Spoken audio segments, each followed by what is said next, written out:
ॐ अज्ञानतिमिरान्धस्य ज्ञानाञ्जनशलाकया चक्षुरुन्मीलितं येन तस्मै श्रीगुरवे नमः। श्रीचैतन्यमनोभीष्टं स्थापितं येन भूतले स्वयं रूपः कदा मह्यं ददाति स्वपदान्तिकं। वन्देऽहं श्रीगुरो श्रीयुतापदकमलं श्रीगुरून् वैष्णवांश्च श्रीरूपं साग्रजातं सहगणा रघुनाथान्वितं तं सजीवं साद्वैतं सावधूतं परिजनसहितं कृष्णचैतन्यदेवं श्रीराधाकृष्णपादान् सहगणा ललिता श्रीविशाखान्वितांश्च। जय श्री कृष्ण चैतन्य प्रभु नित्यानंद श्री अद्वैत गदाधर शिवासादि गौर भक्तवृंद। हरे कृष्ण कृष्ण कृष्ण हरे हरे, हरे राम राम राम हरे हरे। चैतन्य चरितामृत आदि लीला 5वां अध्याय 70वां नंबर श्लोक। अच्छा, 69 का तात्पर्य नहीं किया है। 69 के तात्पर्य में प्रभुपाद लिख रहे हैं कि भगवान कारणोदक्षाय विष्णु के रूप में प्रकृति को अपनी दृष्टि से गर्भित करते हैं। उस दृष्टि के दिव्य अणु आत्मा के कण अथवा आध्यात्मिक परमाणु होते हैं, जो विभिन्न योनियों में विगत सृष्टियों में व्यक्तिगत कर्म के अनुसार प्रकट होते हैं। भगवान स्वयं अपने अंश रूप में असंख्य ब्रह्मांडों वाला शरीर उत्पन्न करते हैं और इन ब्रह्मांडों में से प्रत्येक में गर्भोदक्षाय विष्णु के रूप में प्रवेश कर जाते हैं। भगवत गीता में उनका माया के संपर्क में आना वायु तथा आकाश की तुलना के द्वारा समझाया गया है। आकाश प्रत्येक भौतिक वस्तु में प्रवेश करता है, फिर भी हमसे दूर रहता है। ठीक है, तो ये बहुत बड़ी फिलॉसफी बहुत छोटे में प्रभुपाद ने दी है, परंतु जितनी चीज़ें प्रभुपाद ने लिखी है वो सब हम कई बार रिपीट कर चुके हैं। यहाँ पर भी, इस जगह पर भी पहले हुआ कि कैसे भगवान दृष्टिपात करते हैं माया देवी के ऊपर, फिर माया देवी गर्भित होती हैं, फिर आगे की प्रक्रिया शुरू होती है ब्रह्मांडों में जो माया देवी का योगदान है। और गर्भित होने का मतलब क्या है? गर्भित होने का मतलब है कि भगवान के द्वारा माया के अंदर जीवात्मा जाते हैं माया देवी के पास, यानी कि गर्भित होने का मतलब है जीवात्मा। यहाँ पे स्पष्ट रूप से बताया गया है। तो गर्भित होने का मतलब है कि हम सब जो हैं, हम सब जब सृष्टि होती है तो ब्रह्मांड के अंदर शरीर प्राप्त करके कुछ न कुछ कार्य करते हैं, परंतु यदि हम भगवत धाम नहीं जा सके और सृष्टि समाप्त होने का समय आ गया, यानी ब्रह्मांड अब नहीं रहेगा, अब ब्रह्मांड नष्ट हो जाएगा, तो उस स्थिति में सब लोग चले जाते हैं महाविष्णु के शरीर में। ठीक है, और फिर से जब सृष्टि होती है तो फिर से उनको ब्रह्मांड में डाला जाता है, परंतु कहाँ? पहले ये भगवान की बहिरंगा शक्ति माया देवी के पास। तो ये ब्रह्मांड के अंदर गर्भित होने का मतलब यही हुआ, जीवात्मा प्रवेश करते हैं। उस दृष्टि के दिव्य अणु आत्मा के कण, देख लीजिए यहाँ पे लिखा है, उस दृष्टि के दिव्य अणु आत्मा के कण अथवा आध्यात्मिक परमाणु होते हैं।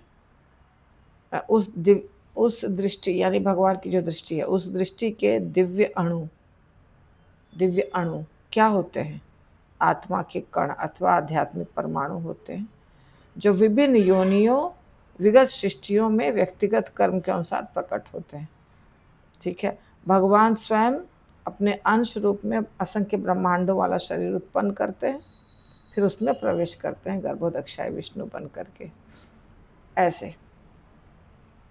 और एक चीज़ जो बता रहे हैं प्रभुपाद, वो ये बता रहे हैं कि भगवद गीता में बताया गया है कि जैसे एक श्लोक है, यथा आकाश स्थितो नित्यम वायु सर्वत्र गो महान, ये वाला एक श्लोक है जिसमें कि भगवान कह रहे हैं कि जैसे आकाश सब जगह है और हवा भी सब जगह है, वैसे ही मैं भी सब जगह हूँ।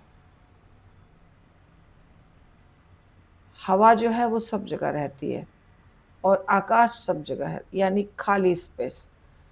कोई भी चीज़ है, जैसे मेरा ये मान लीजिए हैंकी है, ये हैंकी ठोस पदार्थ है, मिट्टी है, ठोस पदार्थ मतलब मिट्टी।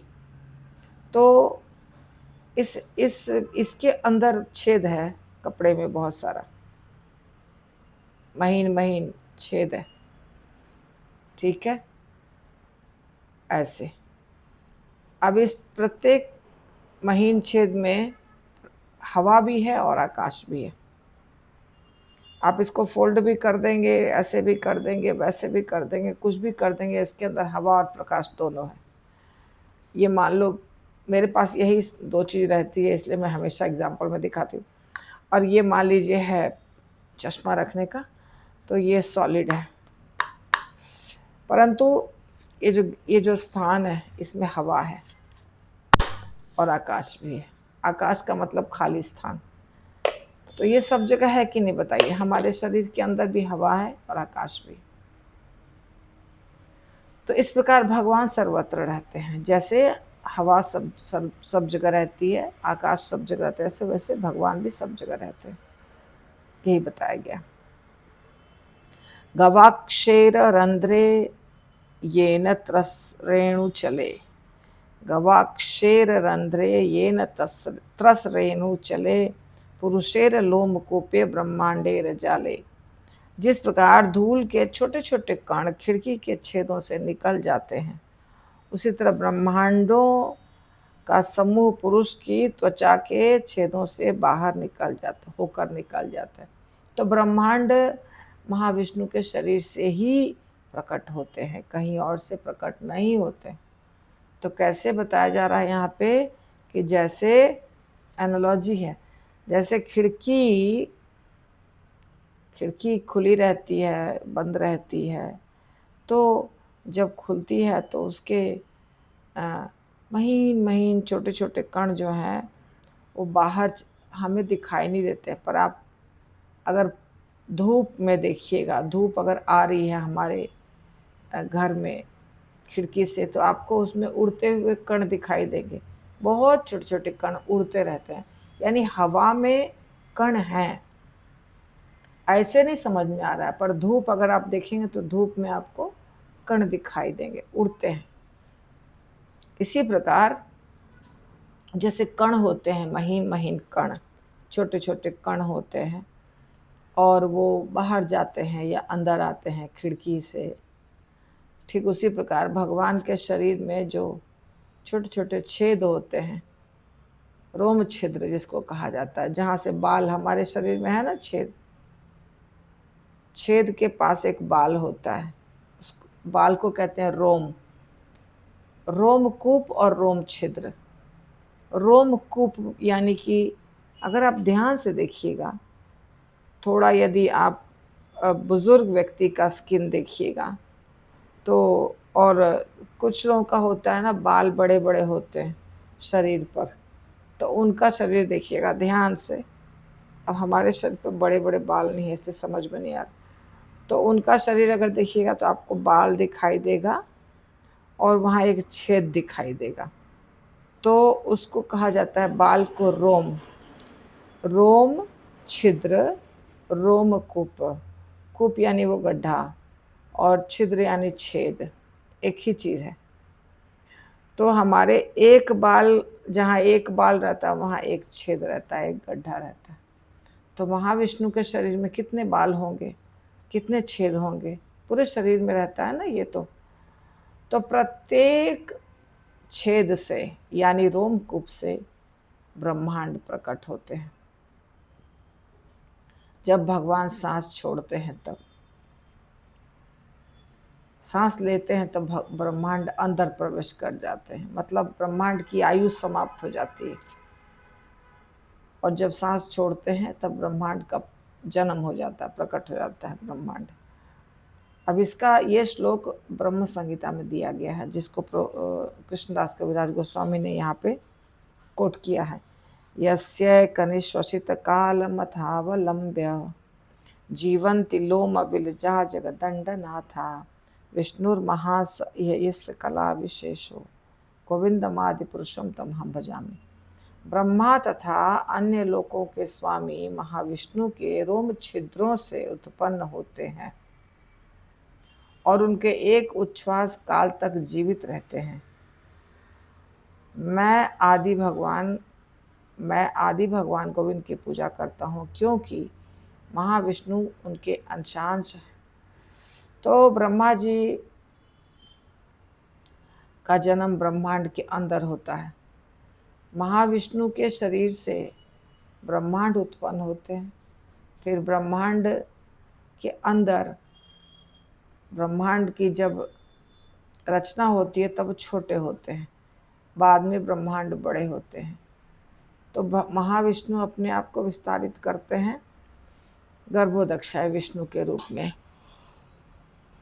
और वो गर्भोदक्षाय विष्णु ब्रह्मांड के अंदर प्रवेश कर जाते हैं। फिर गर्भोदक्षाय विष्णु के नाभि कमल से ब्रह्मा जी प्रकट होते हैं। ठीक है, द्वितीय पुरुष। तो ब्रह्मा जी अंश हैं, महाविष्णु भी भगवान कृष्ण के अंश हैं। तात्पर्य प्रभुपाद लिखते हैं, भगवान की क्रिया शक्ति का वर्णन ब्रह्म संहिता में है। ये वाला श्लोक जो ऊपर लिखा गया है उसमें, जिसकी रचना ब्रह्मा ने आत्म साक्षात्कार होने के बाद किया। ब्रह्म संहिता किसने गाया है? ब्रह्मा जी ने। जब भगवान ब्रह्मा जी को दर्शन देते हैं उसके बाद ब्रह्मा जी ये लिखते हैं, मतलब गाते हैं। जब महाविष्णु श्वास निकालते हैं तो ब्रह्मांड के आध्यात्मिक बीज अणु के कणों के रूप में उनसे उद्भूत होते हैं। ये कण परमाणु के आकार से तिगुने होते हैं और उन धूल कणों के बराबर हैं जो एक छोटे से छेद से होकर सूर्य की किरणों में दिखते हैं।